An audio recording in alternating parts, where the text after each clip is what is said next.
इस बार मैं अपने जीवन का ये नया चैप्टर शून्य से नहीं, अनुभव से कर रही हूँ।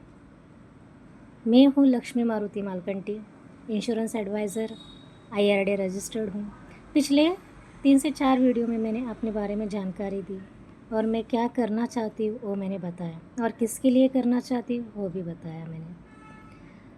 मैं हेल्थ इंश्योरेंस रिगार्डिंग बहुत ही बहुत फ़ील करती हूँ उसके लिए, क्योंकि उसमें मेरी कई वर्षों का एक्सपीरियंस है मेरे पास।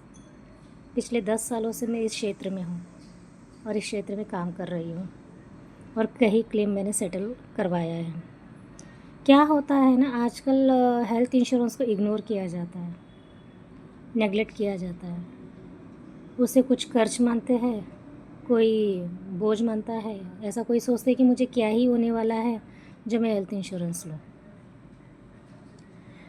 एक मेरा अनुभव मैं साझा करना चाहती हूँ,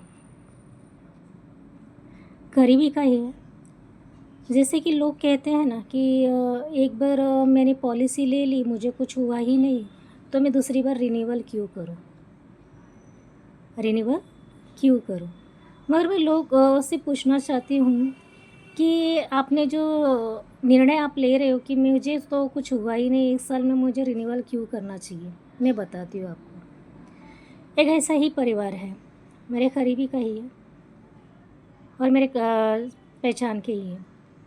तो क्या हुआ कि उन्होंने भी पॉलिसी उन्होंने ली थी, हर वर्ष वो रिन्यूअल करते थे। तो कुछ जब वो 1 साल ऐसा था कि जब रिन्यूअल नज़दीक आया, उनको शायद याद नहीं रहा या नोटिस को पढ़कर इग्नोर कर लिए, रिन्यूअल नोटिस को उन्होंने इग्नोर किया, या तो याद नहीं, कुछ ऐसे ही कर उनकी रिन्यूअल रह गई।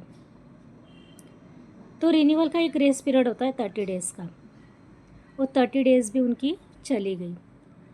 तो उसमें जैसे 30 डेज़ ख़त्म हो गए, उसके 2 दिन के बाद ही उनके फैमिली के एक मेंबर एडमिट हो गए।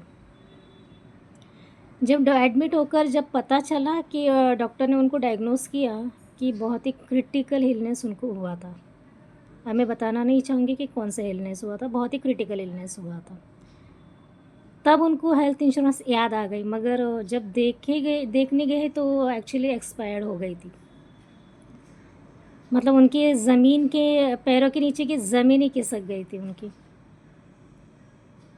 तो उनको ऐसा बर्डन आया, बहुत ही दिक्कत हुई इनको फाइनेंशियल को, बहुत ही दिक्कत।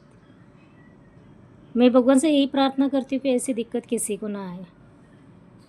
और जो कोई भी पॉलिसी लिया हुआ है, प्लीज़ उनसे मैं रिक्वेस्ट करती हूँ कि हर साल आप प्लीज़, कुछ हो या ना हो, आप अपने परिवार की सुरक्षा महत्वपूर्ण रखिए और उसी पॉलिसी को रिन्यूअल कीजिए। और ऐसे ही छोटी छोटी जानकारी मैं आपको देती रहूँगी मेरे 60 दिनों की जर्नी में। तो आप मेरे साथ जुड़े रहिए, मेरे यूट्यूब चैनल को, मेरे इंस्टाग्राम चैनल को फॉलो कीजिए। अगर आपको मेरा वीडियो अच्छा लगता है, प्लीज़ लाइक कीजिए, शेयर कीजिए और मेरे चैनल को सब्सक्राइब कीजिए। धन्यवाद। Thank you.